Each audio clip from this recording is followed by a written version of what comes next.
आप सभी को आज बताने वाला हूँ डायफ्राम क्या होता है, राइट। तो एनाटॉमिकल बेसिस पे हम लोग डिस्कस करने वाले हैं डायफ्राम को। अब इसके अंदर जो होते हैं डायफ्राम के अंदर तो क्या क्या होता है और लाइक कंटेंट में मतलब लाइक क्या क्या है, ये सब हम लोग डिस्कस करने वाले हैं। विथ इसका अटैचमेंट क्या है ना। तो चलिए हम लोग अभी शुरू करते हैं। Just like anatomy of the diaphragm जो हेडिंग है हमारे, है ना। तो इसके अंदर देखोगे तो सबसे पहले कि इसमें डायफ्राम एक दिया हुआ एक मस्कुलर ऑर्गन है ये, है ना।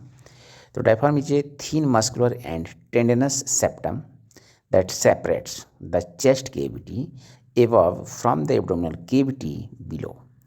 It is pierced by the structure that passes between the chest and the abdomen. यहाँ पे डायरेक्ट क्या बोल रहा है, एब्डोमेन एंड थोरेसिक रीजन के बीच में एक वाल होता है, लाइक एक दीवार होता है। उसी दीवार को हम क्या बोलेंगे यहाँ पे, डायफ्राम। वो जो डायफ्राम होता है ये क्या चीज़ का बना होता है, तो एक मस्कुलर मसल का होता है, ठीक है। एंड ये इसके अंदर सारे मसल फाइबर एक जगह इकट्ठा हो जाते हैं तो वहाँ पे सेंट्रल टेंडन बनते हैं, लाइक टेंडनस सेप्टम भी इसको हम बोलते हैं, that separates the chest cavity above from the abdominal cavity below. It is pierced by the structure that pass between the chest and the abdomen. The diaphragm is the most important muscles of the respiration. है ना। इसके अंदर क्या discuss कर रहा है, जो diaphragm होता है मतलब is the most important muscles of respiration. Respiration के अंदर में ये बहुत इंपॉर्टेंट मसल है ना।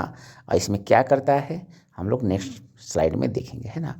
It is dome shape and consists of a peripheral muscular part and a centrally placed tendon.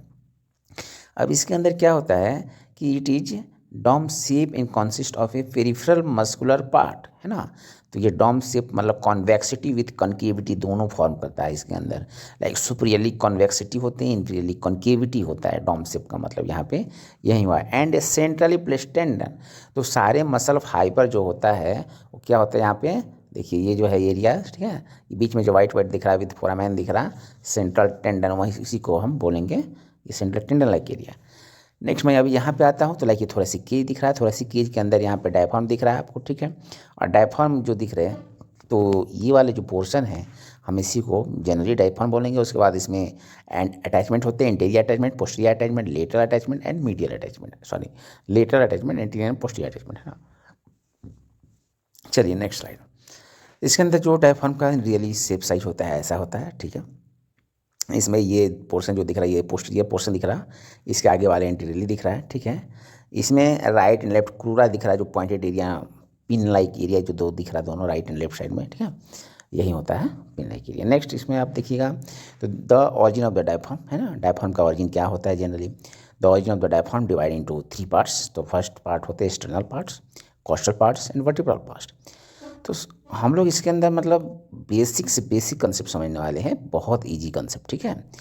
तो ये external parts like rising from the posterior surface of the xiphoid process. Costal जो part होते हैं rising from the deep surface of the lower 6 ribs and their costal cartilage. A vertebral parts arising by vertical columns crura and from the arcuate ligament, right। तो generally इसके अंदर देखिए जो diaphragm दिख रहा है इसके अंदर एक आगे है एक पीछे है एंड लेटरली, है ना। Like anteriorly, posterior and laterally. तो इसी बेस पर हम डिस्कस कर रहे हैं। तो चलिए next, just like vertebrals origin of the diaphragms, the right crus arises from the side of the bodies of the first 3 lumbar vertebra and the intervertebral disc, right. The right crus arises from the side of the bodies of the first 3 lumbar vertebra and intervertebral disc. The left crus arising from the side of the bodies of the first 2 lumbar vertebra and the intervertebral disc, right। तो I think इसके अंदर the right cross and left cross दिया हुआ है। Right cross क्या होता है, left cross क्या होता है, सबसे पहले हम इस डायग्राम के अंदर देखेंगे। जो 2 पॉइंटेड एरिया ये दिख रहा है ना, नीचे की तरफ जो झुक रहा है उसको हम क्रस बोलते हैं। तो एक राइट वाले राइट साइड और आप जो लेफ्ट वाले लेफ्ट साइड, मतलब आप जहाँ पे हो आपका जो राइट साइड जो दिख रहे हो, ठीक है, वो राइट साइड, लेफ्ट वाले लेफ्ट साइड, है ना।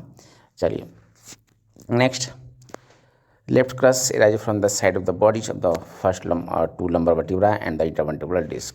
इसको याद रखा जाता है एग्जाम टाइम में, ये जो एग्जामिनर होते हैं इससे पूछते हैं। The lateral to the crura डायफॉर्मिंग arise from the medial and lateral arcuate ligaments. The medial arcuate ligament and lateral arcuate ligaments. Ligaments extend from the side of the body of the second lumbar vertebra to the tip of the transverse process of the first lumbar vertebra. The lateral arcuate ligaments just like extend from the tip of the transverse process of the first lumbar vertebra to the lower body of the 12th ribs. Medial border of the two crura है ना are connected by a median arcuate ligament which cross over the interior surface of the aorta. मैं इसके अंदर आपको show नहीं कर पा रहा हूँ लेकिन बट नेक्स्ट स्लाइड जो आएगा हम उसको इसमें से डिस्कस करेंगे.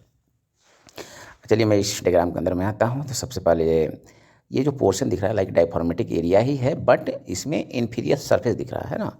एंड वर्टिब्रल रीजन तो लाइक ये जो वर्टिब्रल रीजन दिख रहा है टोटल वर्टिब्रा जो दिख रहा है ये एब्डोमिनल केविटी का वर्टिब्रा है. ठीक है ना. इसके जो ऊपर होते हैं क्या होते हैं थोरेसिक रीजन का वर्टिब्रा होते हैं. तो इसके अंदर मैं अभी डिस्कस करूँगा जस्ट लाइक इंटीरियर पोर्शन इसमें है, पोस्टीरियर पोर्शन होगा एंड लेटर पोर्शन है. तो लेटर पोर्शन रिब्स के थ्रू अटैच है. पोस्टीरियर पोर्शन जो होते हैं L1 L2 एंड L3 इसमें राइट क्रस्ट लिखा हुआ है, लेफ्ट क्रस्ट भी लिखा हुआ है ना. तो राइट क्रस्ट जो आते हैं L3 तक एक्सटेंड होता है बट लेफ्ट क्रस्ट जो होता है वो L2 मतलब लंबर 2 नंबर वर्टिब्रा तक ये एक्सटेंड होते हैं. तो इसे हमें याद रखना पड़ता है बिकॉज एग्जाम टाइम में एग्जामिनर जो होते हैं ये पूछते हैं क्वेश्चन. ठीक है. Next insertion of the diaphragms. The diaphragm is देखिए ये इंसर्शन भी होता है इसका. एक तो अभी ओरिजिन था, अब इसके बाद क्या होगा इसमें इंसर्शन भी होगा. The diaphragm is inserted into A central tendons which is shaped like 3 leaves. The superior surface of the tendon is partially fused with the inferior surface of the fibrous pericardiums. Some of the muscle fiber of the right crust pass up to the left and surround the esophageal orifice in the Schlengelich loops. है ना. Just like हम लोग discuss करने वाले इसके अंदर सबसे पहले तो आपको एक डायफ्राम होते हैं जो डोम शेप का एरिया होता है ना. तो जो उसमें superior surface and inferior surface दो सरफेस होते हैं. लाइक सुपीरियर सरफेस अटैच जो सुपीरियर सरफेस होता है उसके बीच वाले पोर्शन को सेंट्रल टेंडन पोर्शन बोलते हैं. उसको वहाँ पे इंसर्शन होता है. Diaphragm is inserted into central tendon है ना. वो सेंट्रल टेंडन का जो शेप होगा आपके बुक में जो दिया है वहाँ पे इन्वर्टेड कॉमा लाइक एरिया एक बड़ा सा एरिया फ्लैट एरिया दिया है बट वो उसका शेप देखोगे तो इन्वर्टेड कॉमा लाइक है. तो उस टाइप की एक सेंट्रल टेंडन मिलती है. वो central tendon attach with like superior surface of the diaphragm. ठीक है ना. उसी एरिया से हमें सेंट्रल टेंडन देखना है. क्लियर.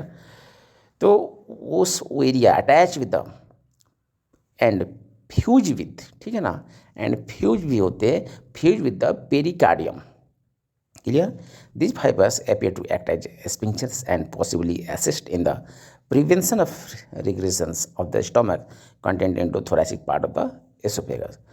लाइक इसका जो फाइबर्स होते हैं वो एक्ट होते हैं ना लाइक एक्सपिंचर possibility assist in the prevention of the regressions of the stomach content into the thoracic part of the oesophagus.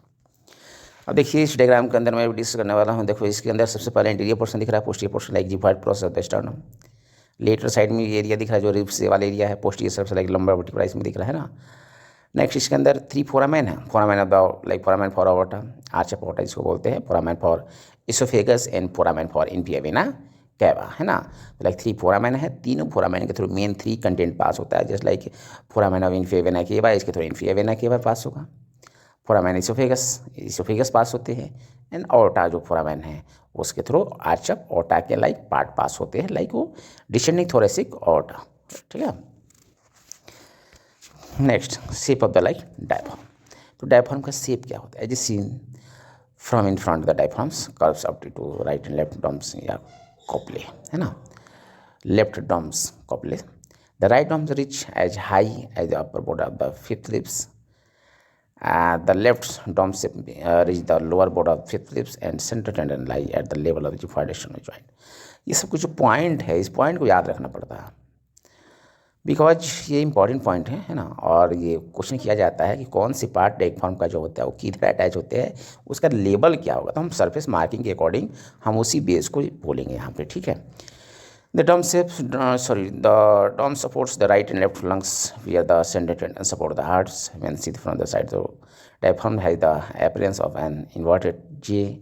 The long limbs extending up from the vertebral columns and the short limbs extending from the gyphoid process. देखिए ये PPT के अंदर लग रहा होगा कि ज़्यादा content दिया हुआ है बट इसको आप एक बार थोड़ा सा पढ़ोगे समझोगे तो पूरे तरीके से कंसेप्ट आपका क्लियर हो जाएगा. ठीक है. Next opening in the diaphragm. Diaphragm के अंदर ओपनिंग क्या क्या है तो वही है ऑर्टिक ओपनिंग, एसोफेजियल ओपनिंग, केवल ओपनिंग है ना. तो इसके अंदर आप जानते हैं सबसे पहले इसका लेवल क्या होता है इस ओपनिंग का. तो 12 थोरैसिक वर्टिब्रा होता है. देन थोरेसिक वर्टिब्रा होते हैं इसोफेजियल ओपनिंग का एंड केवल ओपनिंग का 8 थोरेसिक वर्टिब्रा। तो 8, 10 एंड 12 याद रखो आप, ठीक है। 8, 10, 12 ये लेवल है थोरेसिक वर्टिब्रा। इसी लेवल पे 3 ओपनिंग होते हैं। 8 पे केवल होगा, है ना, 10 पे इसोफेजियल होगा एंड 12 पे ऑर्टिक होगा। In addition to 3 openings, the sympathetic splenic nerves pair the crura, the sympathetic transpose the medial auricular ligament on the each side, है ना। Next, the superior epigastric vessels pass between the sternal and costal origin the diaphragm on the each side. Clear? तो generally आपको यहीं से main जो concept है ना, आप इसको याद रखोगे। वैसे वही डायग्राम है। क्लियर? नेक्स्ट डायग्राम पे आप देखोगे तो क्लियर ये और डायफ्रामेटिक रीजन दिख रहा है ना। तो इसमें लाइक सुपीरियर सरफेस पोर्शन दिख रहा है। विद सुपीरियर सरफेस पोर्शन में वाइट कलर का एक राउंड शेप का एरिया दिख रहा है, उसको हम बोलेंगे सेंट्रल टेंडन। इसी सेंट्रल टेंडन में 3 ओपनिंग है। लाइक सबसे पहले एक ओपनिंग दिख रहा है ऑर्टा का ओपनिंग, जिसमें ऑर्टा पाइप पास हो रहा है ना। इसोफेजियल पोर्शन वो भी एक पाइप ही, वो भी पास हो रहा है। नेक्स्ट ये केवल ओपनिंग लाइक इन्फिया वेना केवल वो भी पाइप ही होते, एक पास होते हैं ना। लाइक वेन है, आर्टरी और इसोफेगस एक मस्कुलर एरिया है। तो ये आपको इस डायग्राम के अंदर दिख रहा है। बट वो किधर से शो कर रहा है आपको, डायग्रामेटिक जो व्यू दिखाया है वो किधर से दिखाया है, तो जस्ट लाइक ये थोरैसिक रीजन के एरिया से दिखाया है। आपको ये पॉइंट को याद रखना है ना। Next, nerve supply of diaphragms like motor nerve supply and sensory nerve supply. The motor जो होती है the right and left phrenic nerve से होता है ना। सेंसरी जो होते हैं the central part of diaphragm is from the phrenic nerve and the peripheral of the diaphragm is from the lower 6 intercostal nerve. Action जो डायफ्राम का होता है on contraction the diaphragm pools down the central tendon and increase the vertical diameter of the thoracic region, है ना। तो आपको इसको याद रखना।